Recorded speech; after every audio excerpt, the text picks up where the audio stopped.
심장은 위쪽에 2개의 심방과 아래쪽 2개의 심실로 이루어져 있습니다. 심방은 심장으로 들어온 혈액을 저장했다가 심실로 내보내는 역할을 하고, 심실은 심방으로부터 받은 혈액을 폐나 온몸으로 보내는 역할을 합니다. 이때 심장에 전기신호 생성과 전달 체계에 문제가 생겨 심방이 불규칙하게 수축하면서 세동, 즉 심장이 가늘게 바르르 떠는데 이것을 심방세동이라 합니다.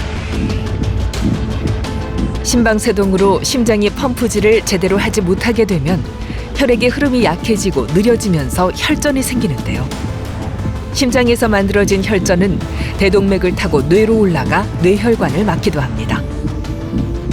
이렇게 만들어진 혈전은 다른 혈관을 공격할 수도 있습니다. 가장 흔한 요인이 노화입니다. 65세 이상이 되면 급격하게 심방수동의 유병률이 올라가게 되고, 80세 이상의 연령층에서는 10 내지 15% 정도가 심방수동이 있다고 알려져 있습니다. 하지만 65세 미만에서도 이 심방수동이 발생이 될 수 있는데, 그 요인은 심장의 노화가 조기에 노화가 생기는 겁니다. 그러니까 심장에 조기에 노화가 생길 수 있는 여러 기저 질환 중에 가장 흔한 것들이 고혈압, 당뇨병, 그다음에 심근병증, 심장의 판막 질환, 또는 수면 무호흡증, 아니면 비만, 그다음에 과도한 음주 같은 걸 하게 되면 연세가 젊더라도 심장에 노화가 생기고, 이로 인해서 심방수동이 발생이 될 수 있습니다. 심방세동은 개흉 수술이 아닌 시술로 치료가 가능합니다. 심장을 세밀하게 시술해야 하는 질환인 만큼 의료진의 경험이 중요한데요. 임홍의 교수는 지금까지 5천여 명 이상의 부정맥 환자를 시술했습니다.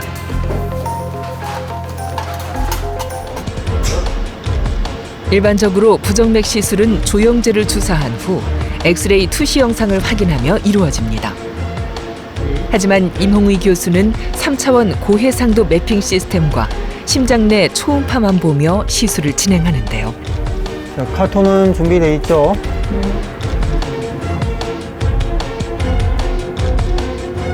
엑스레이 투시 영상을 사용하지 않는다는 건 방사선에 노출되지 않는다는 의미입니다.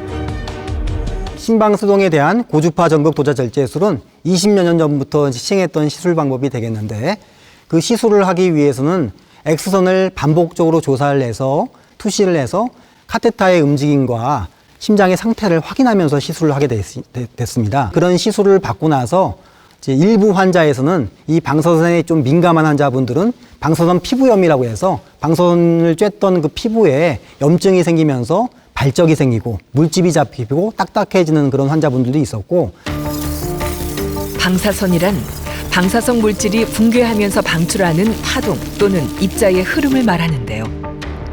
방사선은 질병을 진단하거나 눈에 보이지 않는 것들을 투시해 검사할 때 생활 전반에서 유용하게 사용되고 있습니다. 문제는 방사선 피폭이 인체에 치명적이라는 점인데요. 방사선에 피폭되면 DNA가 손상되면서 돌연변이 세포 발생의 위험이 높아져 암 발생뿐 아니라 조직 손상이나 신체 기능 저하가 나타날 수 있습니다. 엑스레이를 반복적으로 찍으며 진행하는 부정맥 시술의 경우 한 번 시술에 노출되는 방사선 조사량은 평균 15mSv. 이는 국제방사선방호위원회에서 허용하는 연간 최대 누적 설량인 20mSv에 근접하는 높은 수치입니다.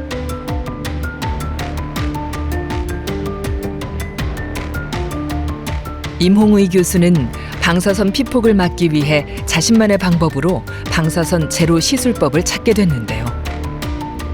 모든 환자들에게 도움이 되겠지만 반드시 방사선 제로 시술이 필요한 환자들도 있을까요? 방사선에 의해서 가장 문제가 되는 분들은 소아, 임산부, 면역 결핍자들은 이 방사선 노출됐을 때 가장 크게 문제가 되는 민감한 분들이 되겠죠. 특히나 방사선 노출이 됐을 때 20년 뒤, 30년 뒤에 질병이 발생되기 때문에 그 소아일 경우에는 초창기에 방사선을 많이 노출됐을 때는 이 소아의 환자가 성인이 됐을 때는 암이 발생될 수 있는 가능성이 높기 때문에 가급적이면 방사선 피폭을 줄이는 것이 가장 중요한 방법이 될 수 있겠고요. 질병 치료를 위해 불가피하게 방사선에 노출되어야 하는 환자나 환자를 치료하는 의료진 모두 유해한 방사선으로부터 안전을 지킬 수 있습니다. 방사선 제로 시술이다 보니 이 시술실에선 방사선을 막기 위한 납복을 아무도 입지 않습니다. 오케이, 굿. 네, 스탑. V 페이징 맞아.